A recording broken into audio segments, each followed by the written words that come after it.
শুধু পুজো বা সাজানো নয়, গাঁদা ফুল সারায় ১ ডজন রোগ। কিভাবে কাজে লাগাবেন? গাঁদা ফুলের উপকারিতা ও অপকারিতা নিয়ে আজকের প্রতিবেদন। প্রত্যেক বাড়িতেই কেন গাঁদা ফুল রাখবেন? কারণ জানতে হলে ভিডিওটি পুরোটি না টেনে দেখতে থাকুন। নজরুল গীতিতে আমরা গাঁদা ফুলের গানটি শুনেছি। এই ফুলটি শীতকালে অনেক বেশি ফোটে। আমরা অনেকে এই ফুল গাছ শুধু ফুলের জন্যই বাড়িতে বা অফিসে রোপণ করে থাকি। কিন্তু এই ফুলের অনেক উপকারিতা ও অপকারিতা সম্পর্কে আমরা জানি না। গাঁদা বা গেন্দা যে যেই নামেই বলি না কেন, এর বৈজ্ঞানিক শ্রেণীবিন্যাস আছে তা এবং এর জগৎ সম্পর্কে আজকে জানব।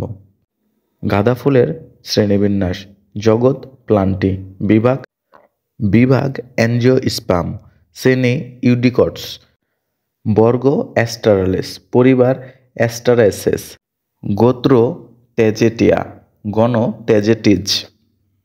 এইবার আসি গাঁদা ফুলের উপকারিতা। এর উপকারিতা জানলে আরও অবাক হবেন। সুগন্ধি তৈরি, অ্যান্টিঅক্সিডেন্ট সমৃদ্ধ গাঁদা ফুলে আছে ফ্ল্যাভোনয়েড নামক উপাদান যা ক্যান্সার প্রতিরোধ করতে সক্ষম। এটি রোগ প্রতিরোধ ক্ষমতা বৃদ্ধি করে। এই ফুল টিউমার থেকে রক্ষা করে, এমনকি কোনো জায়গায় ক্ষত হলে তার রক্তক্ষরণ সঙ্গে সঙ্গে বন্ধ করে। নিয়মিত গাঁদা ফুলের চা পান করলে মুখের ব্রণ দূর হয়, হজম শক্তি বাড়ায়, হাড়ের ক্ষয় রোধ করে। গ্যাস্ট্রিকের সমস্যা হলে ফুলের চা খেলে তা সমাধান পাওয়া যায়। মুখের দুর্গন্ধ দূর করে, দাঁতের গোড়া শক্ত করে, মুখের ঘা প্রতিরোধ করে।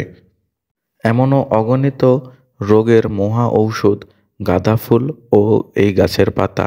এই গাছের পাতার উপকারিতা সম্পর্কে আপনারা মোটামুটি অনেকেই জানেন। এই গাছের অপকারিতা সম্পর্কে আমি তেমন কোনো তথ্য কোথাও পাই নাই। যদি আপনারা এই গাছের অপকারিতা সম্পর্কে জেনে থাকুন, তাহলে অবশ্যই আমার এই ভিডিওর কমেন্ট বক্সে জানাবেন কোন কোন ক্ষতি আছে এই গাছের পাতা ও ফুলে।